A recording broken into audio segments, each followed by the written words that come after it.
పులివెందులలో జగన్ నివాసం వద్ద ఉద్రిక్తత చోటు చేసుకుంది. జగన్ ఇంటి వద్దకు వైసీపీ నేతలు పెద్ద ఎత్తున హాజరయ్యారు. దీంతో ఒక్కసారిగా జగన్ కు వ్యతిరేకంగా పెద్ద ఎత్తున నినాదాలు చేశారు. ఇంట్లో ఉన్న జగన్ వద్దకు పంపలేదని రాళ్లతో జగన్ ఇంటి కిటికీ అద్దాలను ధ్వంసం చేశారు. వెంటనే అప్రమత్తమైన సెక్యూరిటీ సిబ్బంది వైసీపీ కార్యకర్తలను అడ్డుకున్నారు. తమను లోపలకు ఎందుకు పంపించారో చెప్పాలంటూ నిరసన తెలిపారు. దీంతో అక్కడున్న వైసీపీ నేతలు షాక్ గురయ్యారు. జగన్ ఇంటి వద్దకు వచ్చి ఆయనకు వ్యతిరేకంగా నినాదాలు చేయడంతో ఒక్కసారిగా వారంతా షాక్ గురయ్యారు.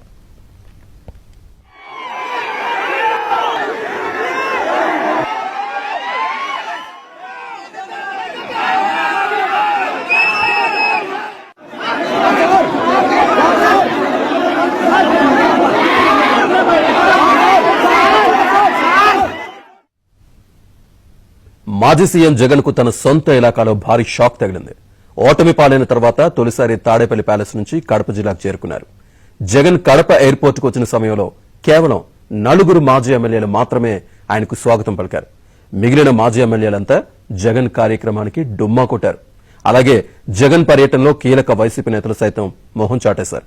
కేవలం చంద్రగిరి మాజీ ఎమ్మెల్యే చెవిరెడ్డి భాస్కర్ రెడ్డి మాత్రమే జగన్ తో పాటు ఎయిర్పోర్టులో తలుక్కుమన్నారు.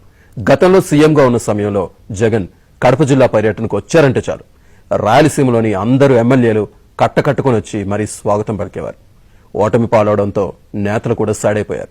దీంతో మాజీ సీఎం జగన్ కు సొంత జిల్లాలో పొలిటికల్ గ్రాఫ్ పడిపోయిందని పెద్ద ఎత్తున చర్చ జరుగుతోంది.